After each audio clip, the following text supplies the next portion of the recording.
कभी सोचा है इस देश में गरीब कौन है?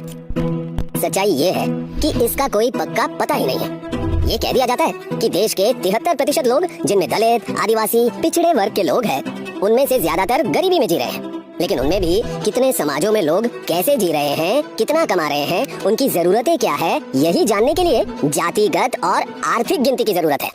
बिहार में जातिगत गिनती में पता चला है कि वहाँ की गरीब आबादी के 88% लोग दलित, आदिवासी और पिछड़े वर्ग के हैं। जी हाँ, 88%। पता है गरीब तबके की मासिक आमदनी कितनी है? 6,000 रुपए से भी कम है। इसी आय में खाना, किराना, दवाई सब। सारे देश की आर्थिक और जातिगत गिनती हो तो लाखों दर्द भरी कहानियां मिलेगी। आज भी देश की 200 बड़ी कंपनियों की टॉप पोस्ट तक एक भी आदिवासी, दलित और पिछड़ा नहीं पहुंचा, जबकि 85% मजदूर पिछड़े वर्ग से हैं। गूगल सर्च कीजिए कि किसी बड़े मीडिया चैनल का सीईओ या मालिक दलित, पिछड़ा या आदिवासी है। कितने पिछड़े वर्ग के जज है और गटर में बिना मास्क लगाए उतरने वाले वो सफाई कर्मचारी किस समाज के हैं?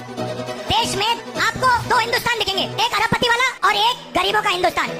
जब तक अपने हक का पैसा उस आखिरी गरीब तक नहीं पहुंचेगा, इस देश में 2 हिंदुस्तान बने रहेंगे। पहला कदम होगा जाति जनगणना, उसके बाद आर्थिक सर्वे। भाजपा जातिगत और आर्थिक गिनती का कितना भी विरोध कर ले, पर देश के सबसे गरीब लोगों को तभी न्याय मिलेगा जब वे सही तरीके से गिने जाएंगे। जब तक जातिगत गिनती नहीं होगी, तब तक सरकार को आपके रोटी, कपड़ा और मकान की फिक्र नहीं होगी। जातिगत गिनती से ही आपकी पढ़ाई, कमाई और दवाई की सही योजना बनेगी। किसान, मजदूर और प्रवासी कामगारों, अल्पसंख्यकों की असली हालत पता चलेगी।